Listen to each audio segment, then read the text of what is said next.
اچھا جی، لیکن بات ہم نے یہ کرنی ہے کہ انڈیا نے کھیل کو سیاست کی نظر کرنے کی جو روایت ڈالی ہوئی ہے نا، وہ ماشاءاللہ بالکل برقرار انہوں نے رکھی ہے اور وہ باز نہیں آنے والے. پاک بھارت کرکٹ پر پھر بھارت نے تماشے شروع کر دیے ہیں. Actually there is no other word, کیونکہ ان کو ہم تماشا ہی کہیں گے. اور بھارتی میڈیا نے کل خبر دی کہ پاکستان سے کشیدگی کے بعد بھارت نے سپٹمبر میں اسکیجولڈ ایشیا کپ جو ہے وہ نہ کھیلنے کا فیصلہ کیا ہے. وی ور ناٹ ایکسپیکٹنگ کہ آپ ہمارے ساتھ کھیلیں گے اینی وے. نہیں مطلب ہمیں تھوڑی نہیں، آپ کو ڈر لگتا ہے وہ، مطلب مجھے لگتا ہے کہ یہ لوگ ڈرتے ہیں. بھارتی اخبار نے یہ بھی لکھا کہ ویمن ایمرجنگ ایشیا کپ سے بھی بھارت دستبردار ہو گیا ہے. وجہ بتائی کہ جی وہ ایشیا کپ اس لیے نہیں کھیل رہے کیونکہ ایشیا کپ کے سربراہ chairman P C B Mohsin Naqvi ہیں، جو کہ وزیر داخلہ بھی ہیں ہمارے. مطلب پورے آئی سی سی کا سربراہ کون ہے؟ پہلے یہ بھی کوئی اس پہ بھی کوئی نظر ڈال لے.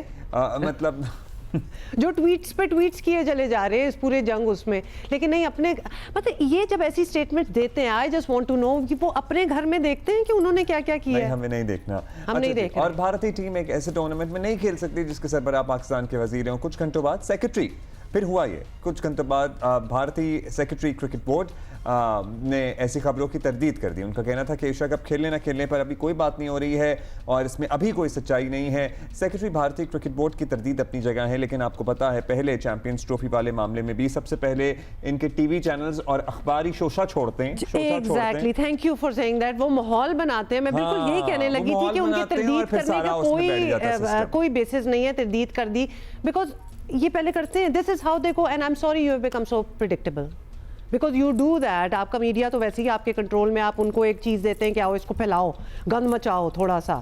اور ویسے بھی ہم نے تو وہاں جا کے کھیلنا نہیں تھا نا، اور نہ ہم کھیلیں گے. ہاں تو پھر کیوں رولا ڈالا ہوا ہے؟ یہ وہی باتیں آتی جا رہی ہیں that you are obsessed with us.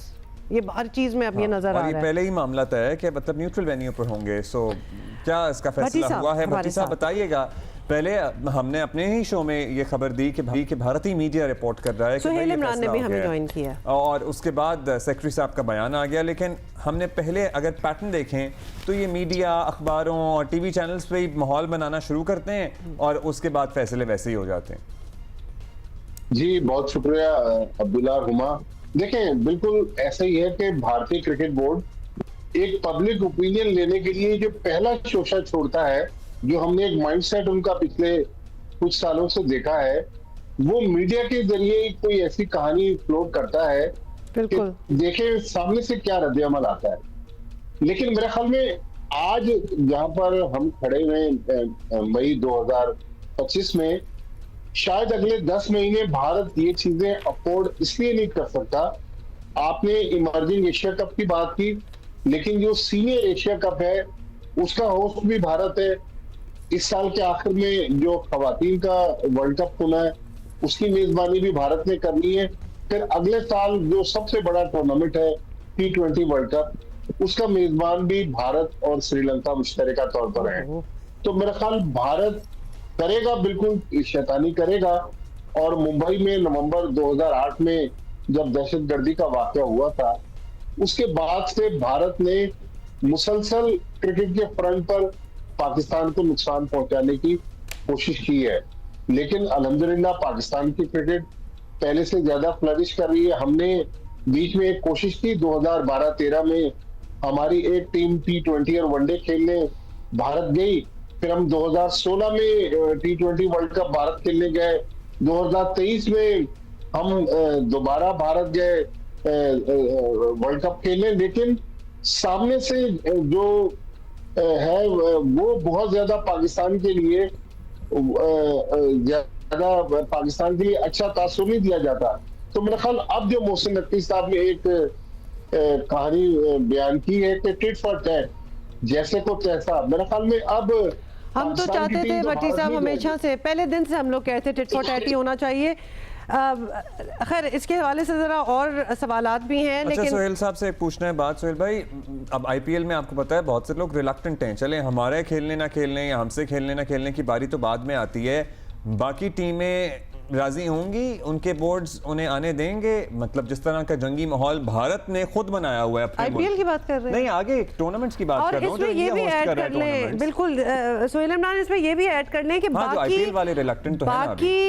جو بورڈز ہیں جنہوں نے ان سارے Asia cup, emerging Asia cup, T20 world cup, وہ پروٹیسٹ کیوں نہیں کر رہے کہ انڈیا ہمیشہ ایسی کوئی گھپلا ڈالتا ہے, ساروں کو اپنے schedules, everything has to be turned around India's convenience, یہ باقیوں کو, اور باقی بلی کیوں ہو رہے ہیں, ان کو کوئی تکلیف کیوں نہیں ہو رہی؟ عمر عبداللہ, تھوڑی سی میں پہلے یہ بات کروں گا, جس طرح ابھی ماجد بھائی کہہ رہے تھے کہ پچھلے 2-3 سالوں سے ہم لوگ دیکھ رہے ہیں کہ جب بھی کبھی کوئی ڈیسیژن میکنگ کی طرف جاری ہوتے ہیں, چاہے وہ آئی سی سی ہو چاہے وہ اے سی سی ہو, تو انڈین میڈیا کی طرف سے پہلے ان کو فیڈ کیا جاتا ہے اور پھر اس کے بعد خبریں سامنے لائی جاتی ہیں, اور پھر تقریباً وہی کچھ ہوتا ہے جو انڈین میڈیا پہلے بیان کر چکا ہوتا ہے. 2023 کا ورلڈ کپ دیکھ لیں, 2023 کا ایشیا کپ دیکھ لیں, اس کے بعد پھر جو پچھلے سال ہوا معاملہ وہ دیکھ لیں, چیمپئنز ٹرافی کے حوالے سے جو فیصلے ہوتے رہے نومبر دسمبر میں, اور وہی کچھ ہوتا رہا جو تقریباً ہوتا رہا. اب بھی یہ فیڈ کیا گیا ان کو, اور اس کے بعد جب انہوں نے دیکھا کہ یہ تو ساری جو ٹینشن ہے وہ آئی پی ایل سے ہٹ کے اور انگلینڈ کی سیریز سے ہٹ کے ایشیا کپ کے اوپر چلی گئی, کیونکہ تمام آؤٹ لیٹس ہیں, تمام ٹی ویز والوں نے یہ اسی کے اوپر شوز بھی کیے تھے, تو اس کے بعد ان کو دیواجیت سائکیا جو سیکریٹری ہیں بی سی سی آئی کی, ان کو تردید کرنا پڑی. جہاں تک ابھی آپ نے بات کی کہ کوئی اور بورڈ بولے گا, میرا نہیں خیال کہ کسی میں اتنی ہمت ہے. اگر بگ 3 میں شامل, جن کو سو کالڈ بگ 3 کہا جاتا ہے, انگلینڈ اور آسٹریلیا, وہ نہیں بولے چیمپئنز ٹرافی کے وقت, وہ نہیں بولے اس سے پہلے جتنی بھی ہٹ درمیاں کرتا رہا ہے بھارتی کرکٹ بورڈ جو ہے, تو یہ جو بنگلہ دیش ہے, شری لنکا ہے, افغانستان ہے, افغانستان تو ان کا جو ٹریننگ ہے, جو کیمپس ہیں, وہ وہاں پر وہ لگاتے ہیں اور ان کو فیسیلیٹیٹ کیا جاتا ہے ہر طرح سے. وہاں پر گڑگاؤں کے قریب ایک گراؤنڈ ہے, وہاں پر انہوں نے اپنا ٹیسٹ میچ بھی وہیں پہ کھیلا تھا. اسی طرح باقی بنگلہ دیش ہے, اسی طرح سری لنکا ہے. بنگلہ دیش کا شاید تھوڑا بہت جھکاؤ ہوتا ہو اب, جبکہ ان کی وہاں پر ایک گورنمنٹ نہیں آ چکی ہے, لیکن اس کے بعد آپ اندازہ لگائیں کہ ابھی بنگلہ دیش نے دورہ بھی کرنا ہے پاکستان کا, اور بنگلہ دیش کرکٹ بورڈ کو گرین سگنل بھی مل چکا ہوا ہے کہ آپ پاکستان کا دورہ کر سکتے ہیں, جس طرح کہ وہاں پر گورنمنٹ اور اس کا جھکاؤ بھی پاکستان کی طرف ہے, اور جو فاروق صاحب ہیں ان کے پریزیڈنٹ ہیں وہ بھی پاکستان کرکٹ بورڈ کے چیئرمین محسن نقوی کے ساتھ اچھے ان کے ریلیشن ہے. لیکن اب اس چیز کے اوپر بنگلہ دیش کرکٹ بورڈ جو ہے وہ اب فیصلہ نہیں کر پا رہا کہ اس کو اپنی ٹیم یہاں پر بھیجنی ہے 5 T20 میچز کی سیریز کے لیے, اور اس کے سارے کا سارا انہوں نے اپنے کھلاڑیوں کے اوپر ڈال دیا ہوا. یہ تھوڑا سا ایک الگ طرح کا ایک معاملہ تھا, لیکن میں صرف کہنے کا مطلب یہی ہے کہ یہ جتنے بھی بورڈز ہیں, اگر انڈیا چاہے گا تو انڈیا کے خلاف کم از کم یہ بورڈز تو نہیں بولیں گے, جس طرح کہ ان کو فیسیلیٹیٹ کیا جاتا ہے, جس طرح نہیں بولیں گے سر, سارے پیسے وہ ساری پیسوں پہ مونوپلی ہے بی سی سی آئی کی, سر کوئی نہیں بولے گا. پہلے بھی ہم نے دیکھ لیا ہے, ویسے بڑی یہ تو میرا خیال یہ پرانی ڈسکشن ہو گئی ہے کہ باقی جو ہیں بولتے نہیں بولیں گے. آج بھٹی صاحب آپ بتا دیں, اگر یہ کیا گراؤنڈ آپ کو لگ رہی ہے,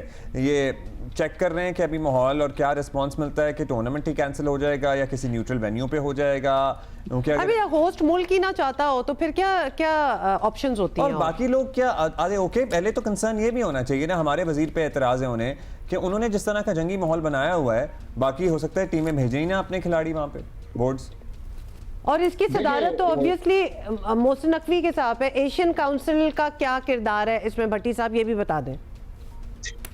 دیکھیں ایشین کرکٹ کاؤنسل تو اس وقت بنی تھی 83 میں, جب ایشین بلاک بہت زیادہ اسٹرانگ ہو گیا ہوتا تھا, لیکن آج تو آپ دیکھیں کہ ایشین بلاک جو ہے وہ بالکل سپلٹ ہو چکا ہے, کوئی کسی کے ساتھ ملنے کے لیے تیار نہیں. ابھی سہیل بھائی بتا رہے تھے بنگلہ دیش کی, افغانستان بھی پاکستان کے ساتھ نہیں کھڑا ہوا, سری لنکا بھی بھارت کی طرف اس کا جھکاؤ ہے, تو یہ بات تو اپنی جگہ ہے. لیکن جہاں تک ایشیا کپ کی بات ہے, ایشیا کپ کی میزبانی تو بھارت کے پاس ہے, لیکن ظاہر ہے پاکستان ٹیم نے تو بھارت ٹریول نہیں کرنا, اور بھارت پہلے ہی کہہ چکا ہے کہ وہ نیوٹرل وینیو پر ہونا ہے. لیکن ہم نے 86 میں ایک ایشیا کپ ایسا بھی دیکھا ہے جو بھارت کے بغیر ہم نے کھیلا ہے, تو اب اس وقت تک کیا کہانی بنتی ہے. لیکن میرے خیال میں ابھی جو جولائی میں آئی سی سی کی میٹنگ ہونے جا رہی ہے سنگاپور میں, تھوڑی دیر پہلے سہیل عمران نے خبر دی ہے, تو میرے خیال میں اس میٹنگ سے کچھ کہانی مزید کھل کر سامنے آئے گی کہ پاکستان کرکٹ بورڈ جو سنگاپور میں میٹنگ ہونی ہے اس میں کیا اسٹانس لے کے جاتا ہے, کہ آئی سی سی کے فرنٹ پر